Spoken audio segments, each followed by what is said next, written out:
Hello friends, मैं चंदन राज। तो आज मैं स्टार्ट किया हूं एनाटॉमी एंड फिजियोलॉजी का इंट्रोडक्शन लेक्चर है, जो कि लेक्चर फर्स्ट है। इसमें हम शुरू से बेसिक से हम बात करने वाले हैं आज कि एनाटॉमी एंड फिजियोलॉजी होता क्या है और इसके क्या क्या फायदे हैं और एनाटॉमिकल पोजीशन, प्लेन्स और कुछ टर्मोलॉजी है, इन सभी के बारे में जानेंगे। तो अगर आप हमारे चैनल में अगर आप न्यू है तो हमारे चैनल को सब्सक्राइब कर दीजिए, बेल आइकन को ऑन कर दीजिए और इस चैनल को ज्यादा से ज्यादा आप सपोर्ट करें ताकि ये चैनल्स मेडिकल नर्सिंग अड्डा 2.0 उसी तरह से फिर से ये बन जाए। क्योंकि आप सभी को पता है कि मेरे चैनल्स को यूट्यूब से रिमूव कर दिया गया था बिकॉज सम इश्यूज थे जिसके कारण से, लेकिन हम आपके लिए बेहतरीन टॉपिक्स और हर एक लेक्चर को स्टेप बाय में देते जाऊंगा। तो इसलिए आप सभी का प्यार और सपोर्ट मिलना चाहिए। तो बाकी बिना देर के स्टार्ट करते हैं एनाटॉमी एंड फिजियोलॉजी के बारे में। सबसे पहले बात करते हैं कि एनाटॉमी होता क्या है।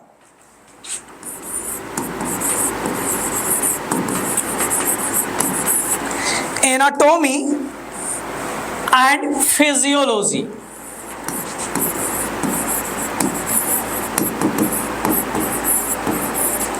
तो अगर सबसे पहले इसके बारे में बात किया जाए कि एनाटॉमी क्या है, तो एनाटॉमी या मेडिकल साइंस का यह ब्रांच है जिसमें हम लोग शेप, साइज, लोकेशन और उसके ऑर्गन्स के फंक्शन के बारे में स्टडी करते हैं। इस चीज को एनाटॉमी एंड फिजियोलॉजी बोलते हैं।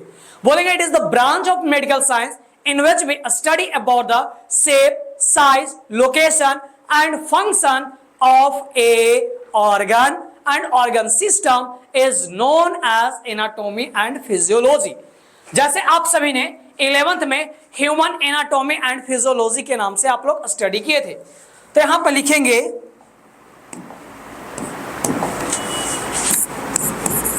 कि the branch of medical science, the branch of medical science in which we study about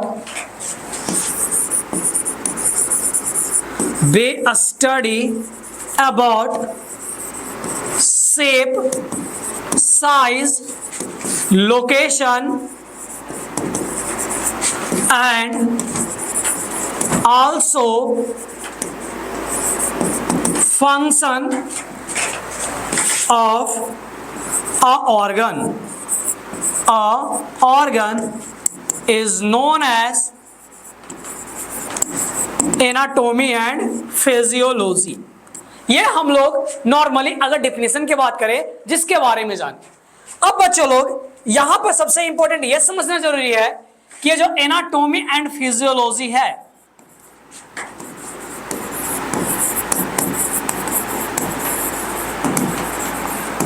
physiology, ये दोनों बच्चे ये दो वर्ड्स हैं।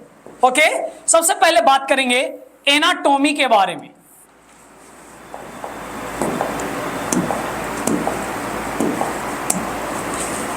सबसे पहले बात करेंगे एनाटॉमी के बारे में। ओके, एनाटॉमी यह दो वर्ड से मिलकर बना हुआ है। पहला एना और दूसरा टॉमी। एना एंड दूसरा क्या है वो टॉमी है। टॉमी का मतलब होता है टू कट, टू कट, और एना का मतलब होता है body parts and organs. Okay, यानी बोल सकते हैं anatomy is the branch of medical science in which we study about shape, size, color and location is known as anatomy। यानी अगर हम अपने ऑर्गन्स के शेप, साइज, लोकेशन, कलर, इन सभी के बारे में अगर हम स्टडी करते हैं, वेट, तो इसको हम क्या बोलेंगे बाबू?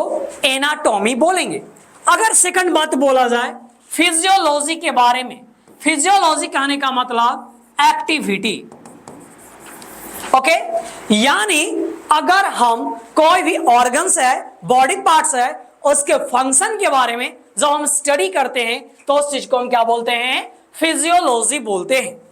अब बच्चों यहां पर सबसे मोस्ट इंपॉर्टेंट ये बात जानना जरूरी है कि सर जो एनाटॉमी एंड फिजियोलॉजी है, एनाटॉमी एंड फिजियोलॉजी है, ये वाई, ये क्यों जरूरी है? तो अगर बच्चे लोग, अगर मानिए डायग्नोसिस करना हो, डायग्नोसिस करना हो या फिर ट्रीटमेंट करना हो, तो अगर कोई भी ऑर्गन्स या बॉडी पार्ट्स है उसके नॉर्मल फंक्शन के बारे में अगर आप नहीं जानिएगा तो क्या आप ट्रीटमेंट कर पाइएगा?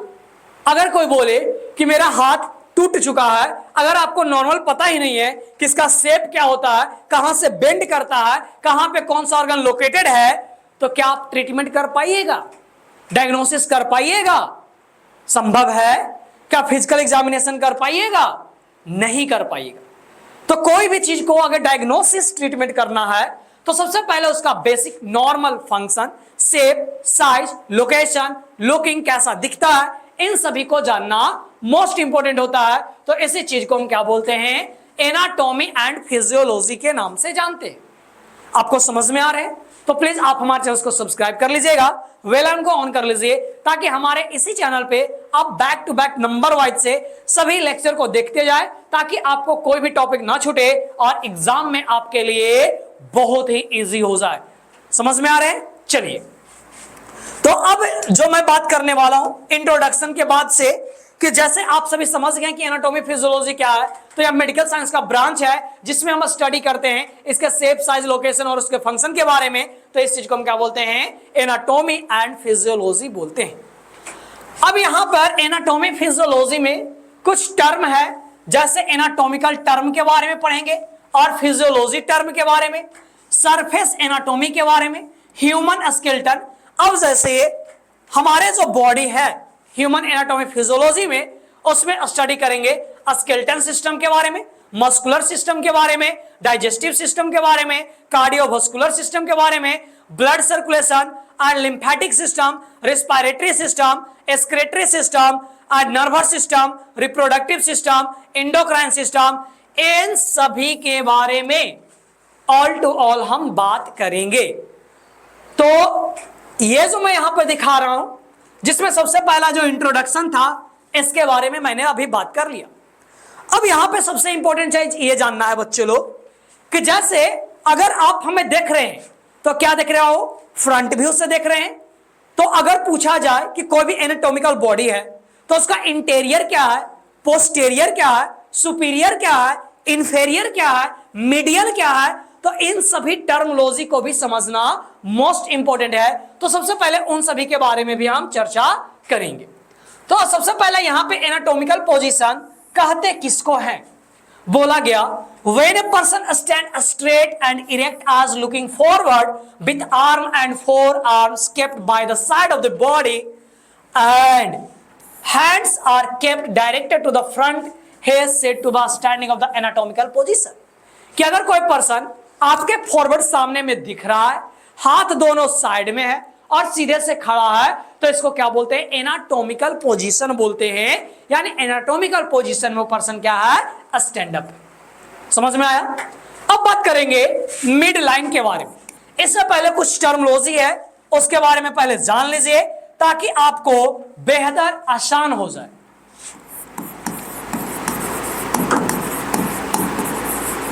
टर्मिनोलॉजी के बारे में जानते हैं, ये एनाटॉमिकल टर्मिनोलॉजी है। सबसे पहला जो बात करेंगे सुपीरियर,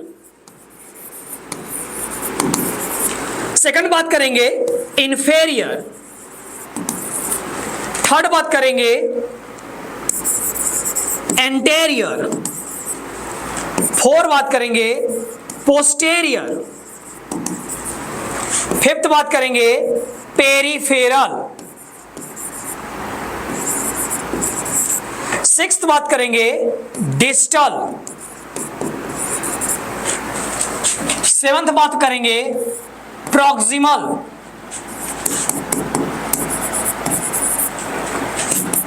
एट नंबर में बात करेंगे सुपरफिशियल।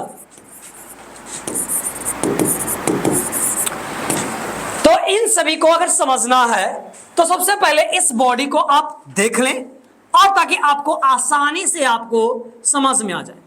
बच्चों लोग, अगर आपको एनाटॉमी अगर जानना है तो सबसे पहले आपको डायग्राम बनाना मोस्ट इंपॉर्टेंट है। अगर ये आपको आ रहा है तो आपको कोई भी चीज को समझने में आपको कोई भी दिक्कत वगैरह नहीं होंगे। ओके, चलिए ठीक है, ये नॉर्मल बना दिए। अब देखोगे जैसे हम है, हमारे फ्रंट में जो पर्सन होगा, हमारे फ्रंट में क्या है, ये हैंड है, तो ये जो मेरा है ये क्या हो जाएगा मेरा, तो इस चीज को हम इंटीरियर बोलेंगे। क्या बोलेंगे, इंटीरियर। ओके, और जो हमें विजुअलाइज नहीं हो रहा है, यानी अगर मैं ये देख रहा हूं तो इसका बैक साइड हमें दिखाई नहीं दे रहा है, तो इस पोर्शन को हम पोस्टेरियर बोलेंगे। क्या बोलेंगे, posterior. In front of you that locating part is known as interior and in front of you opposite side of the body. अगर इस जो फ्रंट पोर्शन है इसके बैकवर्ड में जो भी है, जो आपको विजुअलाइज नहीं हो रहा, इस चीज को क्या बोलेंगे, पोस्टेरियर बोलेंगे। समझ में आ गया। अब बात करते हैं सर सुपीरियर और इंफीरियर के बारे में। सुपीरियर कहने का मतलब सबसे ऊपर, यानी हमारा सुपीरियर पूछा जाए तो क्या होगा, हेड पार्ट हो जाएगा, और इसके इंफीरियर क्या हो जाएंगे, तो नेक हो जाएगा। इससे इंफीरियर क्या, हाँ। तो चलिए सबसे पहले यहां पे आराम से जानते हैं। सबसे पहला क्या बाबू, हमारे फंक्शनल यूनिट है और स्मॉलेस्ट यूनिट ये आपका क्या है, सेल है। अब सर जब ये बहुत सारे सेल मिले तो एक टिश्यूज बन गया। क्या बन गया बच्चा, टिश्यूज बन गए। अब जब बहुत सारे टिश्यूज बने तो ये ऑर्गन बन गया। ये क्या दिख रहा है बाबू, नोज। ये क्या बन गया, ऑर्गन। और जब बहुत सारे ऑर्गन मिलेंगे तो क्या बनेगा, तो ये ऑर्गन सिस्टम बन जाएगा।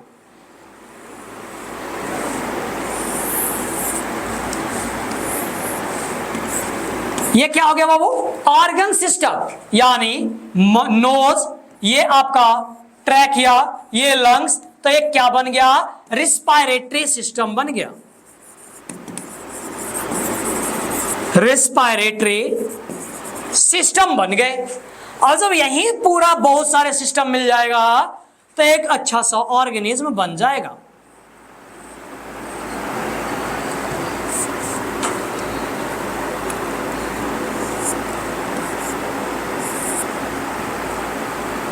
तो ये मानिए क्या हो गया, एक ऑर्गेनिज्म आराम से ये इस तरह से आया, एक क्या बन गया, ऑर्गेनिज्म बन गया।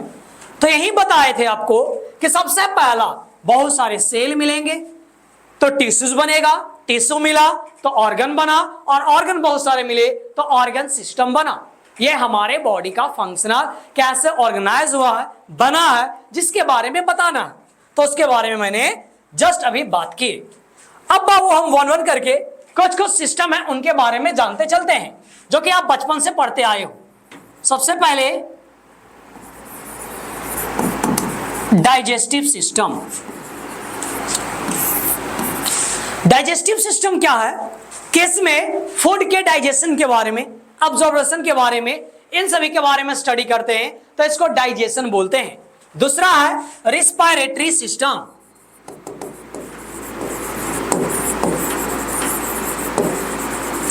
देखो बच्चा, अगर आपको ऑर्गन सिस्टम टोटल याद करना है तो एक बेसिक से चलो। सबसे पहला ऊपर से चले हैं, तो चलो आज बहुत इजी में चलते हैं, इसको भी मिटा देते हैं। बार बार आपको कंफ्यूजन होता होगा कि सर कौन सा सिस्टम है, कैसे याद करें, जिसके बारे में बात करना है। चलो ठीक है, सबसे अंदर से आ जाओ। अंदर में क्या प्रेजेंट है बाबू, बोन। तो लिख दो स्केलेटन सिस्टम। गुड। बोन्स के ऊपर में क्या है, तो आप ब्लड वेसल्स वगैरह देखते हैं ना। लिम्फेटिक सिस्टम, तो लिख लीजिए लिम्फेटिक सिस्टम।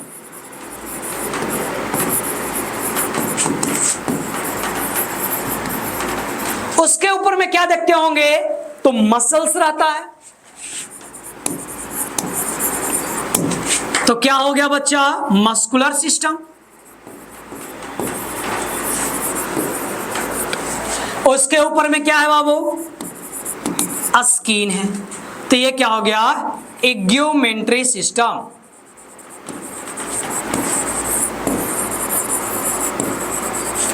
चलिए बोले कि सर ये तो आपका हो गया कि नीचे वाले जो था इसको बोन बोले तो स्केलेटन सिस्टम हो गया, इसके ऊपर में ब्लड वेसल्स वगैरह थे तो उसको लिम्फेटिक सिस्टम बोल दिए, उसके ऊपर में सर मसल्स वगैरह थे तो इसको मस्कुलर सिस्टम बोल दिए, इसको लिम्फेटिक बोल दिए, इसको स्केलेटन बोल दिए, इसको आप क्या कर दे बाबू, इग्यूमेंट्री सिस्टम के नाम से आपने बता दिए। पर सर बाकी सिस्टम तो लो ना बच्चा, इसके लिए क्या दिक्कत है। अब ऊपर से चलते चलते ये मेरा बॉडी का हो गया, अब ऊपर से ये क्या है बाबू, नोज। नोज से क्या करते हैं, रिस्पायरेशन करते हैं। तो क्या हो जाएगा, रिस्पायरेटरी सिस्टम। ओके, उसके बाद माउथ क्या करते हैं, खाना खाने का काम करते हैं, डाइजेस्टिव सिस्टम।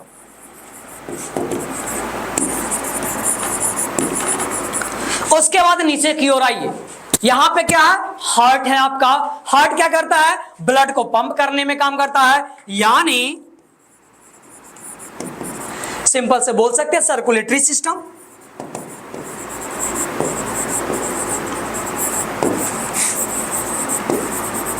कोई दिक्कत है, नेक्स्ट।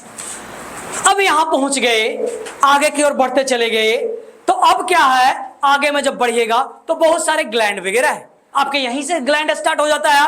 तो यानी हम लिख सकते हैं हार्मोन्स है, इंडोक्राइन सिस्टम,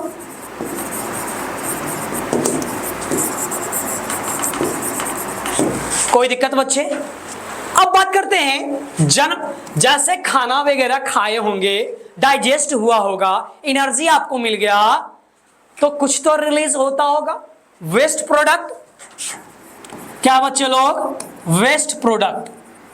तो ये कौन सा हो जाएंगे, यानी excretory system, excretory system. Next बात करते हैं, जन्म वगैरह ले रहा है आदमी लोग, यानी रिप्रोडक्टिव सिस्टम, रिप्रोडक्टिव सिस्टम। तो आप देखो काउंट करके 1 2 3 4 5 6 7 8 9 10। क्या कोई दिक्कत हुआ इसको याद करने में? तो इस तरह से अगर आप याद करिएगा बच्चे लोग, तो कभी भी आपको दिक्कत नहीं होंगे। तो ये मेरा जो मैं बात कर रहा था इंट्रोडक्शन चैप्टर के बारे में, ये एनाटॉमी एंड फिजियोलॉजी का था। तो इसी तरह से मैं आपको बेसिक बताते हुए जाऊंगा, और ये आपके लिए मोस्ट इंपॉर्टेंट और एनर्जेटिक रहेंगे। जो कंसेप्ट हमसे पढ़िएगा ये आपको कभी भी भूलने नहीं पड़ेंगे। तो इसलिए हमारे चैनल को सब्सक्राइब कर ले, बेल आइकन को ऑन कर ले। लेक्चर ये 1 था, लेक्चर 2 आपका जरूर देखे, क्योंकि ये यहां से आपका मेन इंपॉर्टेंट जो एनर्जेटिक वे है ये आपका स्टार्ट होता है। So thank you so much, support medical standard 2.0।